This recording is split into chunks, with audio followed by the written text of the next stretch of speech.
औज़ुबिल्लाहिमिनश्शैतानिर्रजीम बिस्मिल्लाहिर्रहमानिर्रहीम अस्सलाम वालेकुम। मैं सरफ़राज़ अहमद मैं आपकी खिदमत में हाज़िर हूँ और हेल्थ साइकोलॉजी के सिलसिले का हमारा अगला लेक्चर आज का अल्सर्स के हवाले से है। अल्सर क्या होता है, इसकी क्या टाइप्स होती हैं और ये किस तरह से हमारी जो है मेंटल हेल्थ ख़ास तौर पर उस पर असरअंदाज हो सकता है, इसको कैसे हम मैनेज कर सकते हैं और इसमें इसके अलावा स्ट्रेस में इसका क्या किरदार है, इस हवाले से हम इस आज के लेक्चर में आपके साथ शेयर करेंगे। आप इसको गौर से और मुकम्मल सुनिएगा ताकि आप ज़्यादा से ज़्यादा इससे मुस्तफ़ीद हो सकें और फ़ायदा उठा सकें। तो आइए आज के लेक्चर का आगाज़ करते हैं। जहाँ तक हेल्थ साइकोलॉजी का ताल्लुक है कि हेल्थ साइकोलॉजी एक सिग्निफिकेंट रोल प्ले करती है अंडरस्टैंड करने में कि अल्सर्स जो है वो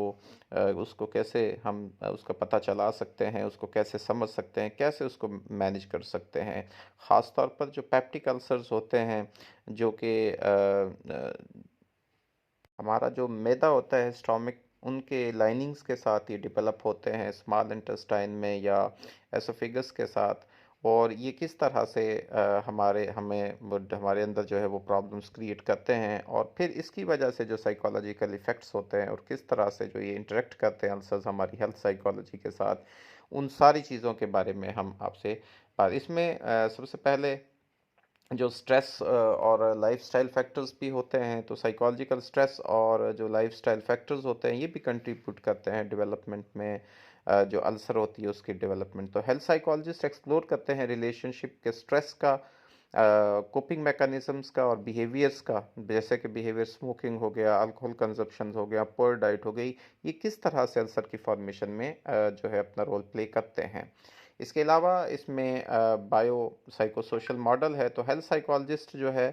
वो बायो साइकोसोशल मॉडल को अडॉप्ट करते हैं ये समझने के लिए कि अल्सर्स जो हैं वो किस तरह से काम करते हैं और क्या इनके इफ़ेक्ट्स हो सकते हैं उन सब के लिए। तो बायो साइकोसोशल मॉडल जो है इसको लिया जाता है और ये जो मॉडल है बेसिकली इसको कंसिडर किया जाता है बायोलॉजिकल, साइकोलॉजिकल और सोशल फैक्टर्स के हवाले से कि ये बायोलॉजिकल, साइकोलॉजिकल और सोशल फैक्टर्स किस तरह से कंट्रीब्यूट करते हैं डेवलपमेंट में, प्रोग्रेशन में और मैनेजमेंट में जो अल्सर्स होते हैं उनकी।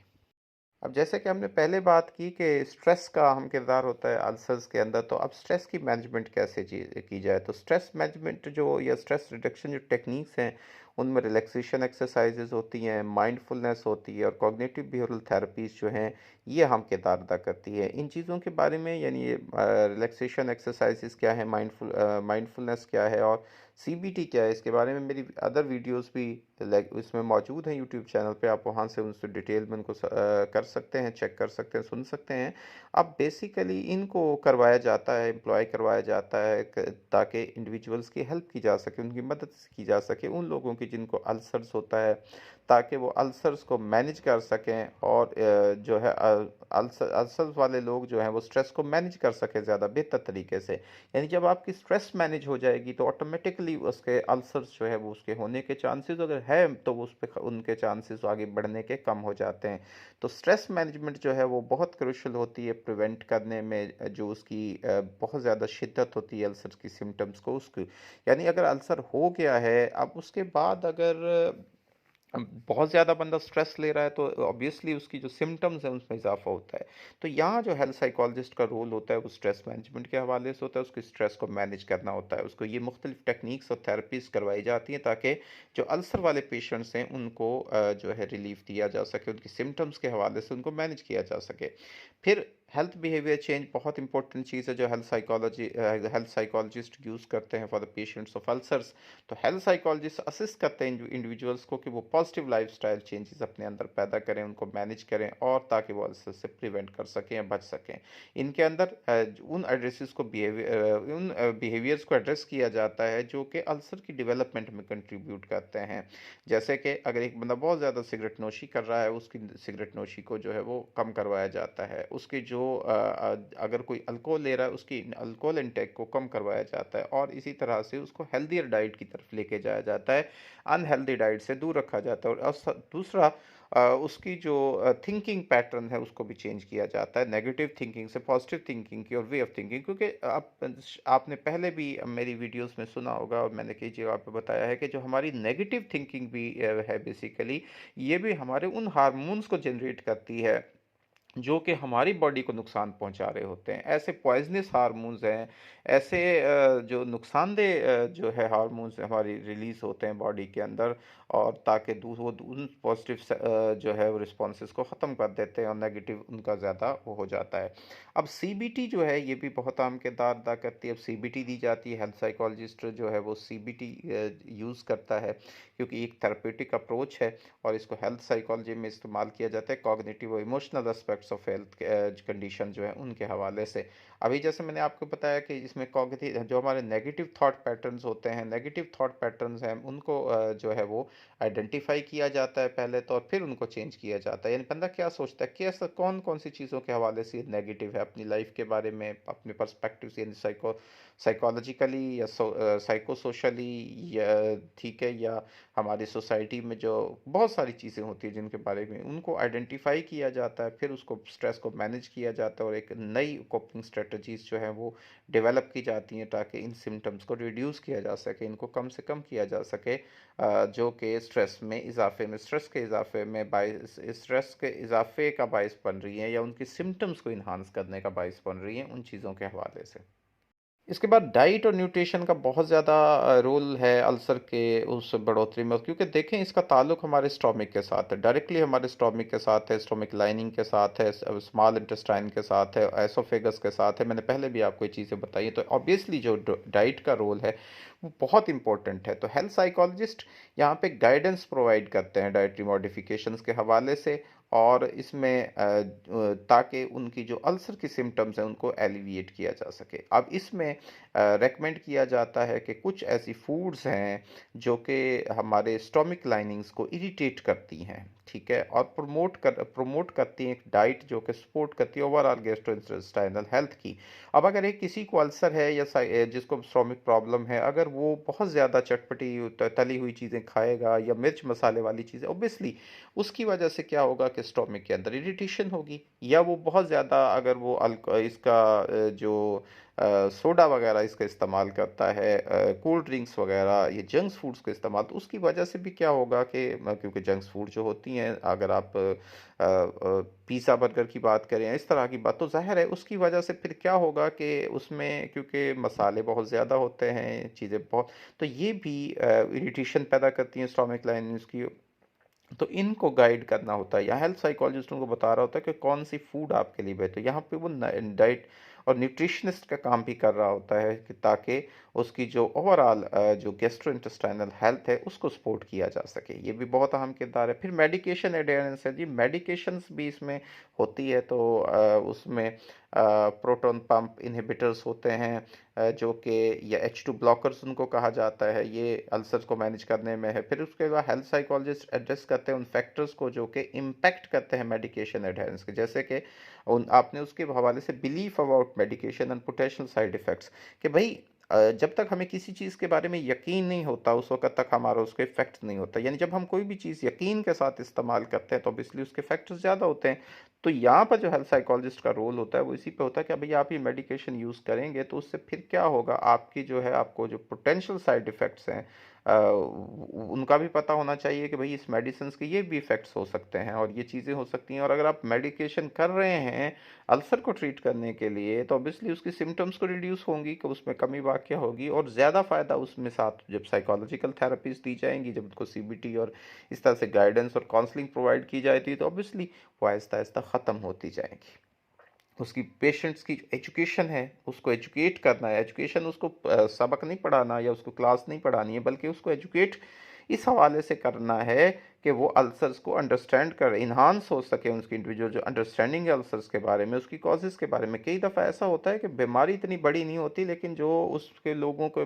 बातें होती हैं वो ज़्यादा उसको सीवियर कर देती हैं। जी फलाँ हमारा रिश्तेदार उसको ये हुआ था तो उसकी वजह से ये हो गया, वो ऐसे उसको मर गया, वो उसको फलाँ हो गया। अब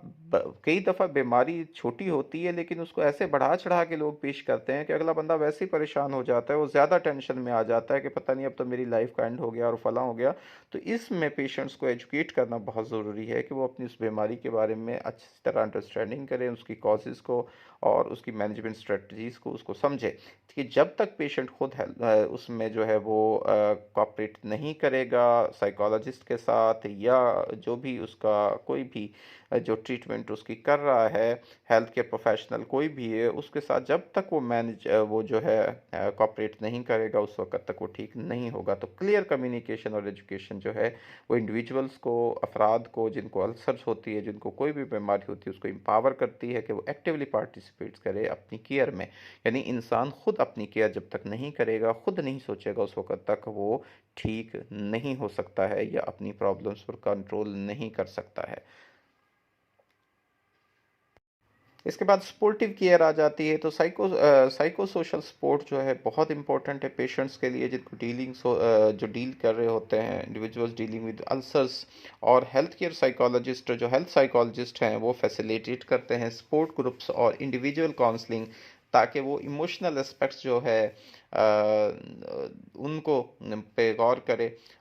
जो कि उन लोगों के साथ अब जो लोग रह रहे हैं, दूसरे लोग अटैच है, तो उसके emotional aspects of living with a chronic gastrointestinal conditions है। अब जब आप क्रॉनिक गैस्ट्रोइंटेस्टाइनल कंडीशंस के साथ रह रहे हैं, तो उस वक्त आपके इमोशनल एस्पेक्ट्स क्या होंगे, उनको आपने एड्रेस करना होता है, उनको उन चीज़ों को देखना होता है। तो यहाँ पर एक सपोर्टिव केयर फ्राहम की जाती है। और सपोर्टिव केयर किस तरह से होती है, इसमें एक सपोर्ट ग्रुप जो है वो तश्कील दिया जाता है, या एक इंडिविजुअल काउंसलिंग भी की जाती है। इंडिविजुअल काउंसलिंग है, फ़र्द को इस तरह से आपने सपोर्ट देनी है कि वो अपनी इमोशनली उन चीज़ों के ऊपर कंट्रोल कर सके जो कि उसके साथ लिंक करती है क्रॉनिक गैस्ट्रोइंटेस्टाइनल कंडीशंस के साथ। यदि अब बड़ी शदीद अगर प्रॉब्लम हो चुकी है, बीमारी हो चुकी है, तो अब उसके बाद जब ज़ाहिर इमोशनल एस्पेक्ट्स होते हैं, जैसे कैंसर के इमोशनल एस्पेक्ट्स होते हैं, इसी तरह अल्सर्स के भी इमोशनल एस्पेक्ट्स होते हैं, हर चीज़ के इमोशनल एस्पेक्ट्स होते हैं उस चीज़ के, कि जब मुझे पता चलता है कि मेरे अंदर ये बीमारी, ये चीज़ है, तो ऑब्वियसली उसके इमोशनल इफेक्ट उनको मैनेज किस तरह से करना है, उसको किस किस तरह से सपोर्ट करना है। तो इस हवाले से जो हेल्थ साइकोलॉजिस्ट होता है वो एक सपोर्ट ग्रुप फ्राहम करता है, इंडिविजुअल काउंसलिंग फ्राहम करता है।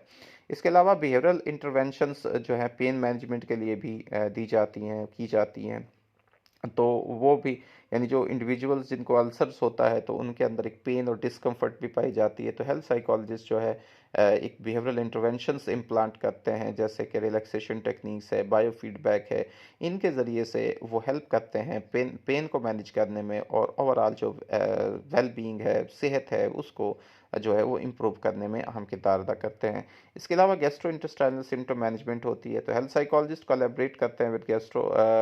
जो गैस्ट्रोएंट्रोलॉजिस्ट्स होते हैं उनके साथ, और ताकि गैस्ट्रो इंटेस्टाइनल सिम्टम्स जो है जो अल्सर के साथ एसोसिएट होती है उनको एड्रेस किया जा सके। इसमें सबसे पहले तो आइडेंटिफाइंग ट्रिगर्स होते हैं, कौन से चीज़ें हैं जो उसको बढ़ा रही होती हैं, डेवलपिंग सिम्टम्स मैनेजमेंट प्लान्स हैं, कौन से सिम्टम्स जो हैं वो उनको जो डेवलप हो रहे हैं उनको हमने किस तरह से मैनेज करना है, और किस तरह से हमने ओवरऑल क्वालिटी ऑफ लाइफ जो है उसको इम्प्रूव करना है। तो इसमें जो है हेल्थ साइकोलॉजिस्ट और गैस्ट्रोएंट्रोलॉजिस्ट होते हैं उनके साथ मिलकर काम करते हैं, और जो पेशेंट्स होते हैं अल्सर्स के, उनको ट्रीट करने में हम किरदार अदा करते हैं। तो ये तो था जी आज का हमारा लेक्चर, जो अल्सर के बारे में आपको डिटेल में बताया। उम्मीद है कि आपको ये लेक्चर पसंद आया होगा और आपको अंडरस्टैंडिंग हुई होगी इस हवाले से कि किस तरह से हेल्थ साइकोलॉजिस्ट एक अहम किरदार अदा करते हैं एक होलिस्टिक मैनेजमेंट में अल्सर्स की, जब उनके वो इंटरप्ले जो होता है बिटवीन साइकोलॉजिकल, बिहेवियरल और साइकोलॉजिकल फैक्टर्स का, उसको एड्रेस करके, और इसमें वो स्ट्रेस मैनेजमेंट के साथ इनकॉपरेट करते हैं, हेल्थ बिहेवियर चेंजेस के साथ करते हैं, सपोर्टिव केयर फ्राहम करते हैं। हेल्थ साइकोलॉजिस्ट जो है वो कंट्रीब्यूट करते हैं कम्प्रीहेंसिव अप्रोच अल्सर की प्रिवेंशन और ट्रीटमेंट के हवाले से। तो अल्लाह ताला से दुआ है कि अल्लाह ताला आपकी ज़िंदगियों में आसानियाँ नसीब फरमाए, आपको हर बीमारी से महफूज रखे, अल्लाह ताला आपको एक सेहतमंद और लंबी ज़िंदगी अता फरमाए, अल्लाह ताला आपकी ज़िंदगी में आसानियाँ पैदा फरमाए, आपको आसानियाँ नसीब फरमाए, और आपको आसानियाँ तकसीम करने की तौफीक नसीब फरमाए। अपनी दुआ में हमें भी याद रखिएगा। आपका बहुत शुक्रिया। अल्लाह हाफ़िज़।